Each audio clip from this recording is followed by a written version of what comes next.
Hello, હું કીતિકા છું. બધા મને ઓળખતા જ હશો. ફ્લેમિંગોમાં મેં 11 વર્ષ પહેલાં હેડ ઓફિસ જોઈન કરી હતી અને આજે આ 11 વર્ષની મારી જર્નીમાં મેં અલગ અલગ સિઝનને અલગ અલગ રીતે જોઈ રહી છે. આજે 2014 સમર સિરીઝની જ્યારે શરૂઆત થઈ રહી છે ત્યારે મને અંદરથી ખૂબ જ ઓપ્ટિમિઝમ લાગી રહ્યું છે. ઇન્ટરનેશનલ ટૂર ડિપાર્ટમેન્ટના અલગ અલગ સ્ટાફ સાથે, હેડ સાથે હું વારે તહેવારે ડીલ કરતી હોઉં છું અને મને એમ લાગે છે કે સ્ટાફના બોન્ડિંગને લઈને, ઓવરઓલ પેસેન્જર્સના હેન્ડલિંગને લઈને અગર 3 પોઈન્ટ આપણી ટીમ જો એક્સેપ્ટ કરી લે તો there will be a tremendous difference in Flamingo's overall reputation and the working pattern. I have overall 3 messages for my team members. If you open our Flamingo brochure, boss's philosophy says, the first line of the brochure philosophy, Flamingo for us is a combination of temple, university and workplace.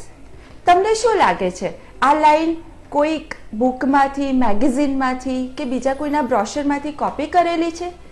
ના. જ્યારે આપણે આ philosophy લખવા બેઠા ત્યારે આપણે એ જ વસ્તુ પર હાર્પ કર્યું છે જે થિયોરીને, જે ફિલોસોફીને આપણે એકચ્યુઅલી માનીએ છીએ. ફ્લેમિંગોના સ્ટાફમાં હું પૂછું કે કેટલા જણા સવારે મંદિર જઈને આવે છે તો મોર દેન 50% વિલ સે ફ્લેમિંગો જ અમારી માટે એક ટેમ્પલ છે. જેટલું સ્કૂલમાં નહોતા શીખ્યા એટલું નોલેજ અને ઇન્ફોર્મેશન આપણને ફ્લેમિંગોમાં મળેલું છે. અને વર્કિંગ પ્લેસ મેં વર્લ્ડ ઓવર ટ્રાવેલ કરેલું છે. I can 100% with the confidence સે આવું વર્કિંગ એટમોસ્ફિયર મેં વર્લ્ડ ઓવર ક્યાંય જોયું નથી. તો જ્યારે આપણે આવી કોઈ જગ્યાએ આવા મેનેજમેન્ટમાં કામ કરી રહ્યા છીએ ત્યારે ડોન્ટ યુ થિંક કે આપણે એનો બેસ્ટ યુટિલાઇઝેશન કરવું જોઈએ? So my first message is, when we work, we all work very truthfully. We all work very ethically. We all work very systematically. તો જ્યારે આપણે આવી જગ્યાએ કામ કરી રહ્યા છે, આ સિદ્ધાંતો ઉપર કામ કરી રહ્યા છે ત્યારે મને લાગે છે કે ઘણી વખતે પેસેન્જરને સાચી ઇન્ફોર્મેશન આપવામાં આપણે ગભરાઈએ છીએ. હું કાઉન્ટર ઉપરના બેઠેલા બધા જ સ્ટાફ, બ્રાન્ચીસમાં બેઠેલા સ્ટાફ અને આપણા બધા જ ફ્રેન્ચાઇઝી મેમ્બર્સને મેસેજ આપવા માંગુ છું કે જો આપણે સાચી ઇન્ફોર્મેશન સાચી રીતે પેસેન્જરને આપવાની હોય તો ગભરાવું શા માટે? હું દરેક એક વાત એક એક્ઝામ્પલ સાથે કહીશ.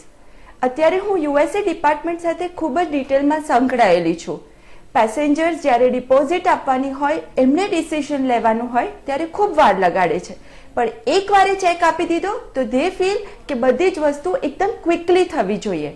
હવે યુએસએ વિઝાના ઇન્ટરવ્યૂની ડેટ્સ લેવી, ઓનલાઈન એમના ફોર્મ્સ ભરવા, એ ફોર્મ્સ 2 વખતે ચેક કરી અને અપલોડ કરવા. આમાં કોઈ પણ એક જગ્યાએ મિસ્ટેક થઈ ગઈ તો રિઝલ્ટ ઇઝ સીધું રિજેક્શન. સો વી ડબલ ચેક એવરીથિંગ. એ પછી એમને મોક ઇન્ટરવ્યૂ માટે પ્રિપેર કરવા, એમની વિઝાની ફાઇલ તૈયાર કરવી. આ આખી process tax really a long time.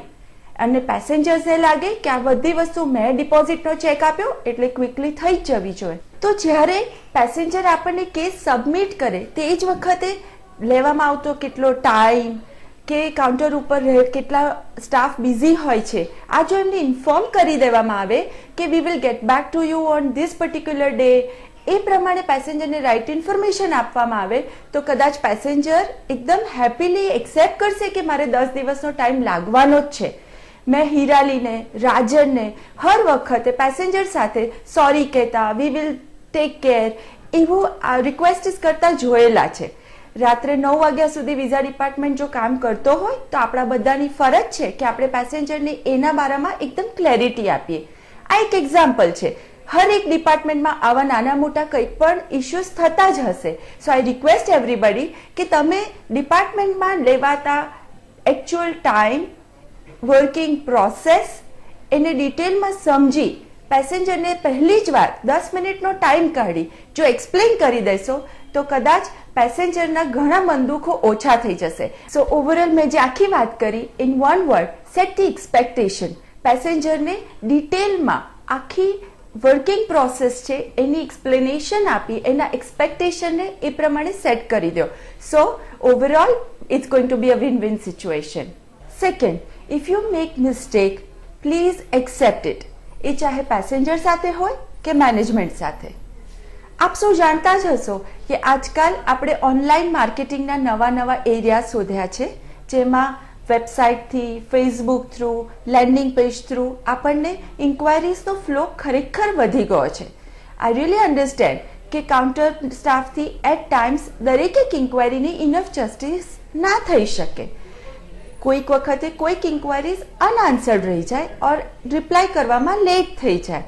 If એની સચ કેસ હેપન્સ અને પેસેન્જર જો એનાથી નારાજ થઈ જાય તો પ્લીઝ તે જ મોમેન્ટે પેસેન્જરને એક્સેપ્ટ કરી લો કે મારી મિસ્ટેક થઈ ગઈ છે, રિપ્લાય લેટ થઈ રહ્યો છે, પણ આઈ વિલ મેક શ્યોર કે હવે હું તમારી ઇન્ક્વાયરી પર ઇમિડિયેટ પ્રાયોરિટાઇઝ કામ કરી અને તમને હેપી કરી દઈશ.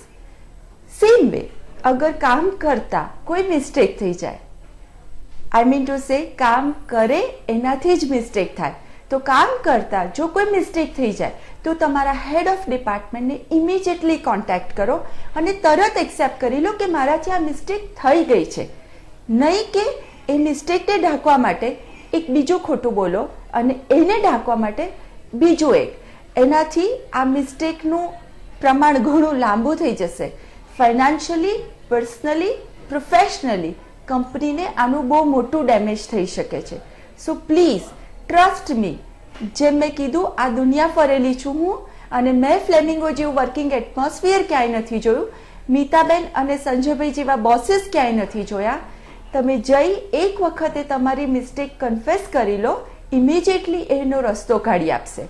આઈ can promise you for that. And the third and the last point, team work.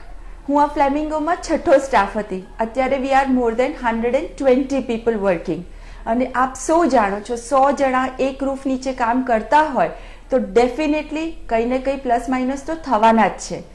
હર એક ટીમમાં અત્યારે 8 થી 10 મેમ્બર્સની ટીમ છે અને એ બધા એક જ ડિપાર્ટમેન્ટમાં એક જ ડેસ્ટિનેશનને લઈને એક પ્રોજેક્ટ પર કામ કરતા હશે તો ડેફિનેટલી એમાં આપણે અલગ અલગ સ્કિલના લોકોની જરૂર પડશે.